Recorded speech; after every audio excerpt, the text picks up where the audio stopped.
नमस्कार. आजची आपली रेसिपी आहे एकदम क्रिस्पी कुरकुरीत आणि 2 ते 3 दिवस अशीच कुरकुरीत राहणारी अळूची वडी. तर ही अळूची वडी बऱ्याच घरामध्ये बनवण्यात येते, पण याची पद्धत सगळ्यांची वेगळी आहे. पण बनवताना कधी-कधी तेलामध्ये सुटते, तर खाताना कधी-कधी घशामध्ये रुतल्यासारखी होते. तर आज मी 2 असे पदार्थ सांगणार आहे ज्यामुळे ही तुमची अळू वडी एकदम परफेक्ट बनेल. तर ही वडी बनवण्यासाठी सर्वात आधी चिंचेचा कोळ घ्यायचा आहे. तर इथे 2 टेबलस्पून एवढी चिंच गरम पाण्यामध्ये मी अर्धा घंटा भिजत ठेवली होती. नंतर त्याला पिळून असं चिंचेचा कोळ काढून घेतला आणि तो चाळून सुद्धा घेतला, म्हणजे त्याच्यामध्ये काही कचरा वगैरे राहणार नाही. तर आता या चिंचेच्या कोळमध्ये आपल्याला गूळ टाकायचा आहे.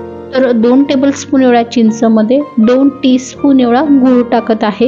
गूळ आणि चिंच हा या वडीमध्ये टाकल्यामुळे वडी जी आहे ती घशामध्ये रुतल्यासारखी होत नाही. तर मिक्स करून बाजूला ठेवून घेऊ. आणि या वडीसाठी आता एक छोटंसं वाटण करायचं आहे. त्यासाठी मिक्सरच्या भांड्यामध्ये हिरवी मिरची, आलं टाकलेलं आहे. सोबतच 8 ते 10 लसणाच्या कळ्या आणि कोथिंबीर घालून याचं पाणी न घालता वाटण करून घ्यायचं. तर वाटण सुद्धा रेडी झालेलं आहे. आता आपण या वडीसाठी लागणारं बॅटर तयार करून घेऊया. तर एक मिक्सिंग बाउल घेतला आहे आणि त्यामध्ये 1.5 कप एवढं चणा डाळीचं पीठ घेत आहे, म्हणजेच बेसन घेत आहे. तर विकतचंही बेसन वापरू शकता, घरचं घेतलं तर फारच छान. आणि या 1.5 कप चणा डाळीच्या पिठामध्ये आता 2 टेबलस्पून एवढं आपल्याला तांदळाचं पीठ घालायचे, जेणेकरून ही वडी जी आहे ती मस्त क्रिस्पी होईल. आणि आता 1 टेबलस्पून एवढं गव्हाचं पीठ घालायचं आहे. हा आहे आपला पहिला सिक्रेट इन्ग्रेडियंट. आणि दुसरं म्हणजे खोबरा किस घालायचं आहे, म्हणजे डेसिकेटेड कोकोनट. हा आहे आपला दुसरा सिक्रेट इन्ग्रेडियंट, ज्याने वडी घशामध्ये बिलकुलही रुतणार नाही आणि तेलामध्ये सुद्धा सुटणार नाही. 2 टेबलस्पून एवढे तीळ घालून घ्यायचे. तीळ थोडे जास्त घातले तरीही मस्त लागतात आणि टेक्स्चर खूप छान येतं वडीला. सोबतच यामध्ये अर्धा टीस्पून एवढा ओवा आणि पाव टीस्पून एवढं हिंग सुद्धा घालून घेतला आहे. सोबतच अर्धा टीस्पून एवढं जिरा पावडर, थोडी हळद आणि 1 टीस्पून एवढं लाल तिखट सुद्धा घालून घ्यायचं आहे. चवीनुसार मीठ घालायचं आहे. आणि नंतर यामध्ये जे आपण वाटण तयार करून ठेवलं होतं हिरवी मिरची लसणचं, ते वाटण घालून घ्यायचं. तर आपल्या अंदाजेनुसार तुम्ही हे वाटण कमी जास्त करू शकता. नंतर यामध्ये आता जो आपण चिंच आणि गूळ मिक्स करून ठेवलेलं होतं बाजूला, गूळ याच्यामध्ये विरघळलेला आहे चिंचेमध्ये व्यवस्थित, ते पूर्ण मिश्रण टाकून घ्यायचं आणि आता हाताने मिक्स करून घ्यायचं. तर पहिले पाणी न घालता आपल्याला हे सगळं मिश्रण व्यवस्थित हाताने मिक्स करून घ्यायचं. तसं तुम्ही चम्मचचा वापर करून हे मिश्रण मिक्स करू शकता, पण हाताने व्यवस्थित मिक्स होतं. तर अशा प्रकारे हे मिश्रण मी मिक्स करून घेतलं आहे, पण ते खूप घट्ट झालं म्हणून आता थोडं थोडं पाणी घालायचं आणि याचं अशा प्रकारे बॅटर तयार करून घ्यायचं आहे. हे जे बॅटर आहे ते एकदम घट्टही नको आणि एकदम पातळही नको. हातात घेतलं तर असं थोडं घट्टसर असायला पाहिजे, असं हवं आहे. आणि जर चमच्याने खाली टाकून बघितलं तर एकदाच पडायला हवं, थांबत थांबत नको. एकदा पूर्ण पडेल तर बॅटर तयार आहे. बॅटर रेस्ट करायला ठेवून देऊया बाजूला. आणि इकडे मी आता ब्राऊन कलरच्या देठावाली अळूची पानं घेतली आहेत. ही पानं मी माझ्या शेजारी मैत्रीण राहते आशाताई, त्यांच्याकडून आणलेली आहेत. त्यांच्याकडे गेली तर ही पानं दिसली तर म्हटलं चला वडी करून टाकावी आणि व्हिडिओ शेअर करावा. याची देठं कापून घ्यायची. आणि आता ह्या शिरा ज्या आहेत त्या शिरा नरम करण्यासाठी एक ट्रिक सांगते. तर ह्या शिरा नरम करण्यासाठी एक लाटणं घ्यायचं आणि या शिरावर फिरवायचं, जेणेकरून ह्या शिरा नरम होतील आणि वडी रोल करायला इझी जाईल. पूर्वी चाकोणी वगैरे काढायचे, पण आता तसं करायची गरज नाही आहे. असं केलं तर लवकर सगळे पानं आपण वडीसाठी तयार करू शकतो. बघा शिरा नरम झालेल्या आहेत आणि अशा प्रकारे मी सगळ्या पानाच्या शिरा तयार करून घेतलेल्या आहेत, नरम करून घेतलेल्या आहेत.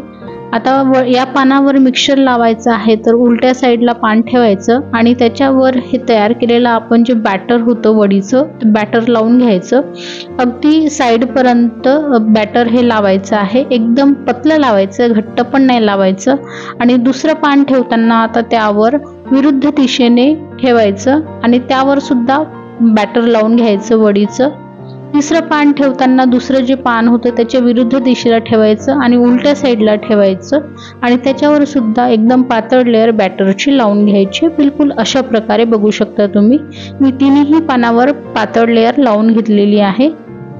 आणि या पानं आता रोल करायची आहेत. तर पानाच्या ज्या 2 साईड आहेत त्या पहिले आतमध्ये थोडा रोल करायचे आणि त्याला हलक्या हाताने प्रेस करायचं, म्हणजे जे बॅटर आत लावलेलं आहे ते तळताना कढईमध्ये पडणार नाही। आणि नंतर पानाची खालची आणि वरची बाजू जी आहे ती सुद्धा आतमध्ये फोल्ड करून घ्यायची। त्याआधी जर तुम्हाला या फोल्डवर थोडंसं बॅटर लावायचं असेल वडीचं तर ते लावू शकता, यामुळे वडी तेलामध्ये टाकल्यावर उकलणार नाही, म्हणजे फुटणार नाही। तर अशा प्रकारे चारही साइड आतमध्ये फोल्ड करून घेतला आहे आणि अशा प्रकारे रेक्टँगल तयार करून घ्यायचा आणि नंतर छान दाबून असं याची रोल करून घ्यायची। तर अशाच प्रकारे मी बाकीचे रोल सुद्धा करून घेतलेले आहेत आणि हे सगळे रोल करून एका प्लेटमध्ये ठेवून घ्यायचे। आज मी वापरलेली पानं थोडी छोटी होती म्हणून छोटे रोल झाले आहेत। तर हे रोल वाफवण्यासाठी कढईमध्ये मी पाणी तापवून घेतलेलं होतं, तुम्ही स्टीमरमध्ये सुद्धा हे रोल वाफवू शकता। तर प्लेटमध्ये ठेवून हे रोल कढईमध्ये ठेवून घेतले आहे आणि आता लो टू मीडियम फ्लेमवर 10 ते 12 मिनिटापर्यंत आपल्याला हे रोल वाफवून घ्यायचे। 12 मिनिटं मी हे रोल वाफवून घेतलेले आहेत। रोल शिजलेत की नाही हे चाकू खुपसून बघायचं, त्यामध्ये जर क्लिअर निघाला तर रोल आपले तयार आहेत। तर गॅस बंद करून घ्यायचा आणि हे रोल बाजूला काढून घ्यायचे आणि पूर्णपणे थंड करून घ्यायचे आहे। थंड झाल्यावरच त्याच्या वड्या पाडून घ्यायच्या आहे। तर वड्या पाडताना एकदम धारदार असा चाकू वापरायचा, जेणेकरून वड्या पाडायला कठीण जाणार नाही आणि पटपट कापल्या जातील। आणि वड्याची थिकनेस जी आहे थोडी कमीच ठेवायची, जास्त जाड वड्या जर ठेवल्या किंवा कापल्या तर त्या वड्या क्रिस्पी होणार नाहीत आणि लवकर नरम सुद्धा होतील। तर अशा प्रकारे मी सगळ्या वड्या कापून घेतल्या आहेत। तर ह्या वड्या आज मी तळून घेत आहे, तसं तुम्ही या वड्यांना शॅलो फ्राय सुद्धा करू शकता।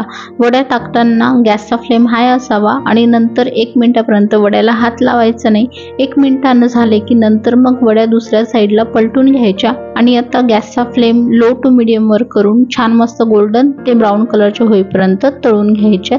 तर मध्ये मध्ये फिरवत तळून घ्यायच्या, जेणेकरून ह्या वड्या मस्त क्रिस्पी होतील। तर अशा प्रकारे अळूच्या वड्या तयार झालेल्या आहेत, एकदम मस्त क्रिस्पी आणि 3 ते 4 दिवस ह्या अशाच क्रिस्पी राहतील अशा ह्या वड्या आहेत। शिवाय खाताना गळ्यामध्ये बिलकुलही रुतणार नाही आणि एकदम टेस्टी। तर मग नक्की करून बघा आणि व्हिडिओ आवडला असेल तर लाईक आणि शेअर नक्कीच करा। परत भेटूया अशाच एका रेसिपी सोबत। धन्यवाद।